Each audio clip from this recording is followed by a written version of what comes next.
Good evening, folks. Actually, it's morning at this point. I got a request to make a video on how to do these face masks. So I just kind of want to start by saying that I kind of made these.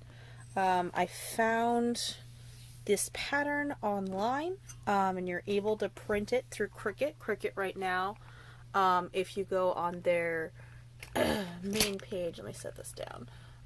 You can see that there's small youth face mask, large adults, what have you. You go over here to make it, and it should print out for you. You can do a draw print, whatever you feel comfortable with. It's right there. I went ahead and forever and a day, take my patterns and I print them on poster board. So this is a little bit thicker than your average thing. I even do this with like fabric patterns for dresses and costumes and stuff. So this is the smaller one I have. And this is the medium size for like women. And this is with, I took two Sharpies, literally, and put them together and then trace. So this purple line here is the width away from it, and just traced it and made it larger. That way I had a larger seam allowance for when I cut it. And basically when you cut your fabric, you need to get two of these. I'm going to show you on the larger one. So I have two down here, and they're just mirror images of each other. So you want to go ahead and sew the right sides together. And you want to start off by just sewing the large round edge here. Okay, I've got another one over here that I've done the sewing to. So you're going to sew just that edge. Then what you're going to go and do is you're going to take your scissors.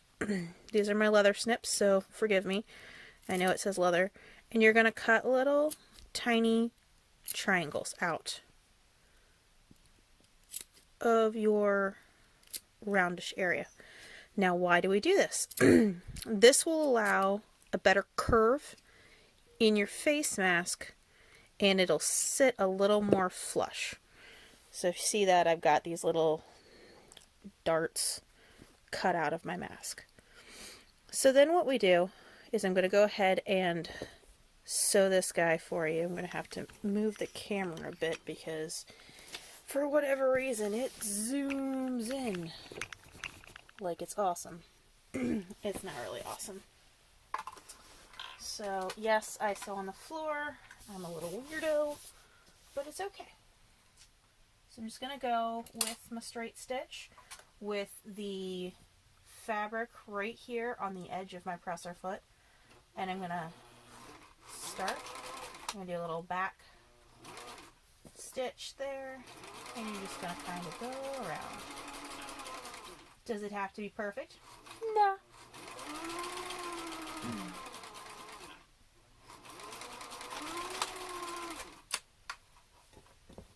Just going to pull that out and snip it. So now I have two sides, front and a back, reversible, doesn't matter. They're all for fun. So I'm going to open these up, and actually let me cut the darts out of this guy. Hopefully you can see that. Yes, you can. So I'm going to cut the darts out of this one.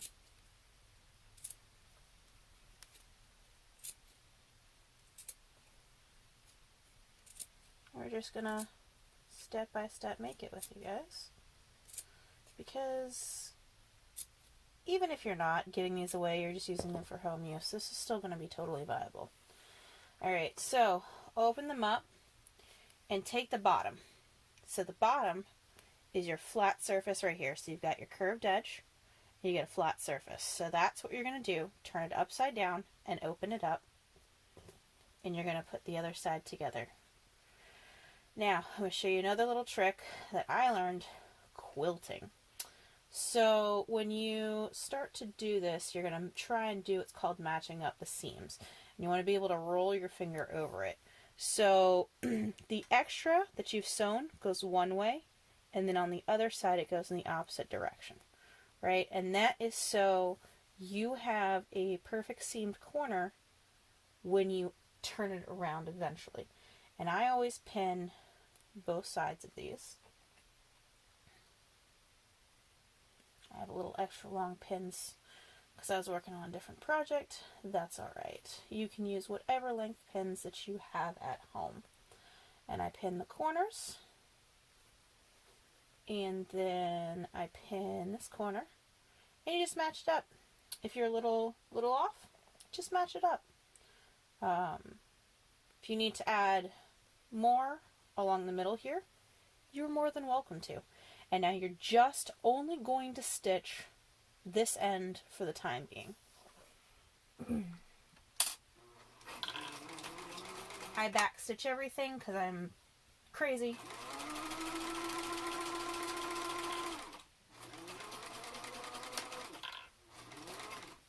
Make sure you pull your fabric a little bit so that you're right there. Just again, right along the edge of the presser foot. Do a little bit of reverse. I'm going to cut. So as you can see on the lighter side, we went all the way across. Just remove your pins. Alright, here comes the next fun part. We have to put in the elastic. So I have elastic cording here. And what you need is you need 7 inches per side. So I just take my scale, drop it down to 7 inches. You may not have a scale, you may have a ruler. I'm an architect, so, well, architect in training, but I've had this since architecture school. So,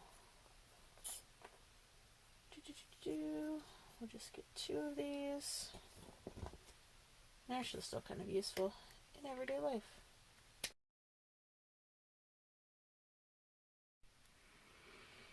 Alright, friends. Well, sorry about that. I ran out of space in my video. So we had just cut our elastic, and then we needed to somehow get it in here. So what I did was I took the elastic and I moved it against this seam here, and I pinned it in. And then I went over here. This was open. Right. We didn't have this sewn. I went pretty far without y'all. And before I realized. And we pin over here so that you get a particular seam allowance. Just whatever you feel your presser foot width is. And the whole point is to sandwich these two together so that you have your knots on the outside of your mask and you sew straight across here so that your U for your ear loop is inside your mask right now because the right sides are together. So you do that on both sides and then you'll have them. Now you can tug on these a little bit depending on if you caught the elastic with your needle or not, but that'll be just fine.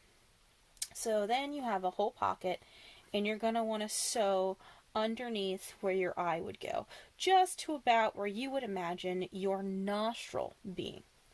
So you just sew straight across, eye back stitch, and you do that on both sides. Then you go ahead and you open it up. You're welcome to pause there and do your stitches, but when you pull out, tug on that elastic so that you get your corners. Your corners are not going anywhere when you pull on that elastic because we put that knot on the elastic. So now we have almost a finished mask. So determine what side is inside versus out. Doesn't matter at all. And just kind of roll. Now you know how big your presser foot was, so kind of roll your fabric up on both sides to about where your seam is. And if you want to, I kind of run my finger along the inside seam to make sure that I get a nice flat mask on the front. Match your seam together on both sides. And we're going to pin it in here. Or just double pin it in. And I like to just kind of take it at the top here and roll it so that everything is nice and even.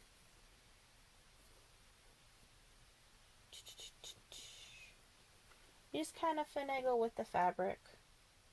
And just do a little pin there. And we've got this guy here, and he's looking pretty nice, so we'll just pin him in there. And then we're going to sew straight across the bridge of the nose. Wherever you feel that you started with your sewing on the inside, just start there. And you're going to do a nice straight stitch, the back stitch to start it.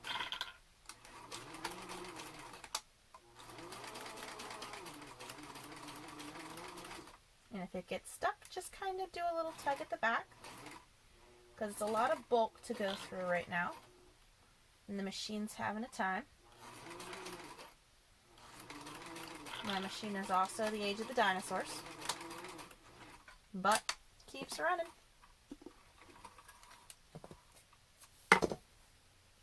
So now you have a stitch all the way across. Now it's not even, right? This is a little longer.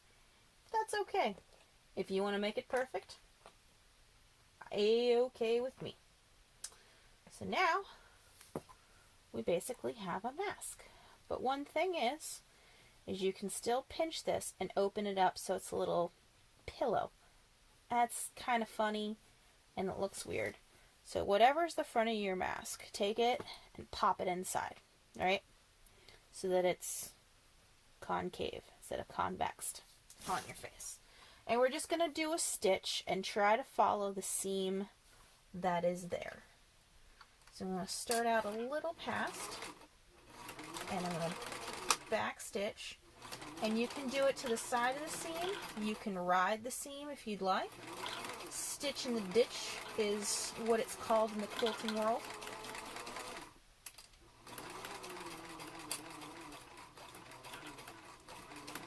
Some of my masks are in the ditch and some are alongside it. Depends on how awesome I was feeling. Or if I could actually feel good enough to do it. Clip all of your mask ends and pop your mask back out. You'll have lots of ends to snip at the top here. And I'll get that one later. But basically, that's your mask. So it folds up real nice. You don't have that pop at your nose, so it stays tight. And that way you're not like breathing in material with your mouth. And these loops should last. Now the elastic you choose for these is whatever you have on hand, because elastic's at a premium these days. So this happens to be rope elastic. Earlier I was using 1/4 inch flat elastic. All I've really got left now is 3/8 elastic, and I tried cutting it and it didn't go so well because it started to fray as you were pulling it, so I wouldn't recommend cutting this. But 3/8 should be as big as you're gonna go, otherwise it'll feel weird and it'll pull on the ear too much. But if you have any questions, please let me know, and can't wait to see what you guys make. Bye!